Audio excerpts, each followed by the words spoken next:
Hello everybody, this is Sonia. Now I'm come on here today and I'm in Australia. Yesterday I did some videos of the books that I've got with cross stitching, with the cross stitch patterns in them, but when I told you about things I don't think I explained it properly enough. I thought about it last night and thought, no, I didn't tell those people really how this works. So in this book here I do have cross stitch, beaded cross stitch, okay. Now this is done on, we'll go here and find it today so I can show you. So I hope you're not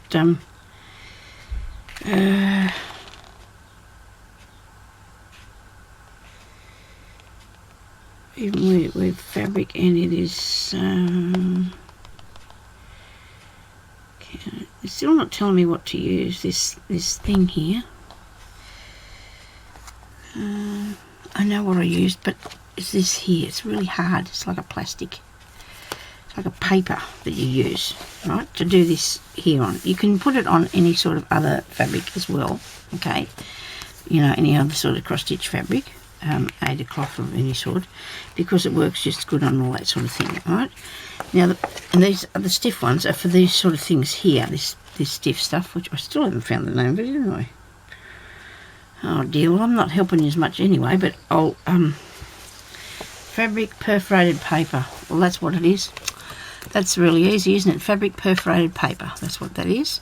And it is what is done with these here, I can make them little tags or whatever. So you can do your beads on that.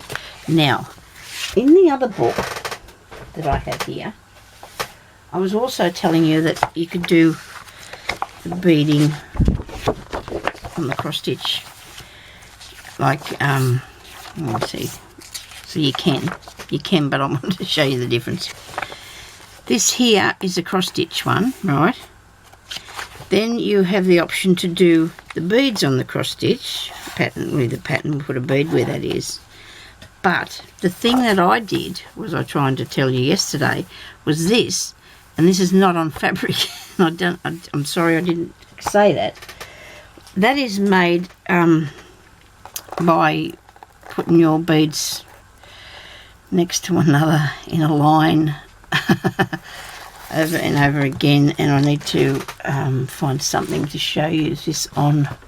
This is the one that I made for my mother. Oh well, I gave it to her. This is all beads, okay, and they are put on using a stitch that you go, it's a woven stitch. They're all different. This one is, when I say they're all different, there is different ways you can do that. The emelet bag, I did that by using a brick stitch. There, that's how it's done. You go along doing that, and to the design that you can also cross stitch to or whatever, but I did this in, maybe could have used another bead on that string, so I did this using that method, okay. So I started with the black, I think, because you know how you want to do the best bit last, so I did the best bit last, I thought. So this is the part here that is done, you know, with the different colours, and you go across, and your bag is like that, and it's called an emelet bag, and that's what I did with that, and it was absolutely amazing good fun. Now, you can actually put any of your things into this way too, see, your cross stitch things, when I say and put any way, well, that's a cross stitch pattern, so it's converted to upside down to this way with the beads, okay. So they've made it so you can use the beads to do your piece of work, and you follow that diagram there, and make the bag. You can do the seahorse the same way. I did him, I'm sure I gave him away though. I covered all the background with blue beads, and then this part I did in beads, and then that was that whole beaded piece there. But I've gave him away, so but that's what I tried. I was telling you that is not actually made on fabric at all. That is just done on cotton. So you've just made that on the threads and just did that brick stitch, and it is really actually quite good fun to do.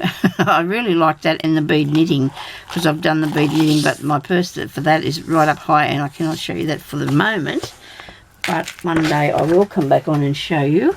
I do also have a little bag here somewhere. What have I done with him that I did, and it was pretty much easy. When I say where's I can't see it.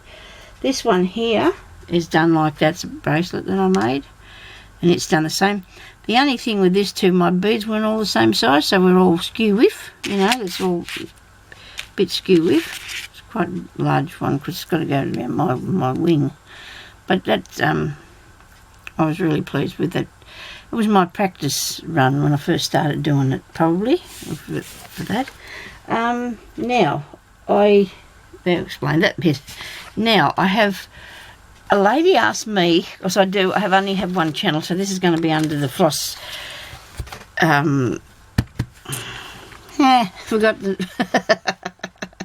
stitch thing, but anyway, let's not worry about where I put it. It's on my channel. So there was a lady asked me about, do I have any favourite books for the embroidery stitches? Okay, now I have a lot of them because I do a really lot of different embroidery. This is one that's in Australia. You can buy, there's a series of these, and you should be able to buy these on eBay or Amazon or somewhere. Now in America I'm sure there'll be the same sort of things, but anything A to Z of embroidery and stitches. This says it's number 2. It'll come out in 2008. There will be some, you know, it shows you your needles, what to use, your hoops, and it gives you directions on how to do all the stitches. Now I have got a few of these books because I've collected them up over the years. Some of mine go through to knitting and crocheting and everything, because they're all about all the work, you know, that you can do, you know, in your embroidery. But these are things I probably don't need to look at anymore because I've already actually made this one here too. I'd actually have done that, and I was really pleased with the outcome on that too. So but anyway, I do have a lot of A to Z of stitches, embroidery and stitches. Now you can get, I'm imagining if you go onto the internet in eBay or Amazon or one of your book places, there'll be something that you can purchase that will have a lot of stitches in it.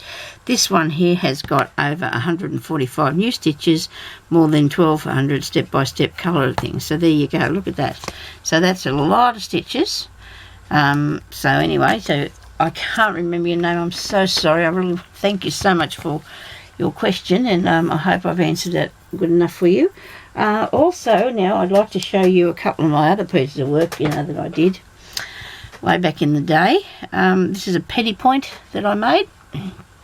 I'm not real keen on the actual setting that it's in now. I did this, it doesn't say what year. I've got my name on the back of it. It doesn't say what year I did it. I did that by using a magnifying glass I had to do that with. It is very, very fine. It is only going one way. You stitch, it does not cross. It's a penny point. So I hope you can see that nice and clear there. Isn't that cool? Yeah, I like that. That is very, very small, okay? I think I've also done a smaller one. Now I've got something, this is going way off the thing now because this is not actually a penny point, but this is something that I made for my mother way back in the day, and this is a ring that I did, and this has got embroidery on that. So I hope you can see that that's really, really tiny, tiny, tiny work. I love little tiny work anyway. It might be harder too, I'd say. And these days I would never have said it like that either. Isn't it amazing how we learn over the years too, what we should do and how we should do things. Now, I've got this also to show you. I had this made a long, long time ago because, and I just want to show you how well, if you've got somebody that can do this for you, it'll save a lot of money for a hoop for doing your embroidery. Because I did a lot of stump work too, this was absolutely amazing because you've got 2 hands free. You sit on your lap or the table. I used it mostly on the table in front of me. Very rarely would I put it on my lap, I'd say, because you'd be needing a lot of stuff around you. I've actually tightened that up a bit tight. But what you do is you get your hoop. If anybody out there's got a husband that's got a saw or something, you know, you can make a... This is not actually a round. My husband doesn't do any sort of woodworking thing, but my ex-husband's son actually made this for me. But that's okay, because Jeremy, he doesn't mind. That's where I got it, because he doesn't do this sort of thing. But I got him to make me this. You just put your dowel.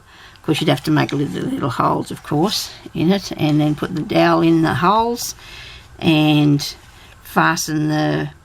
This is actually tacked on, and then it's wrapped and wrapped and wrapped and wrapped to hold it on there with me bit of it was cream. It's a little bit khaki now, but it's still okay.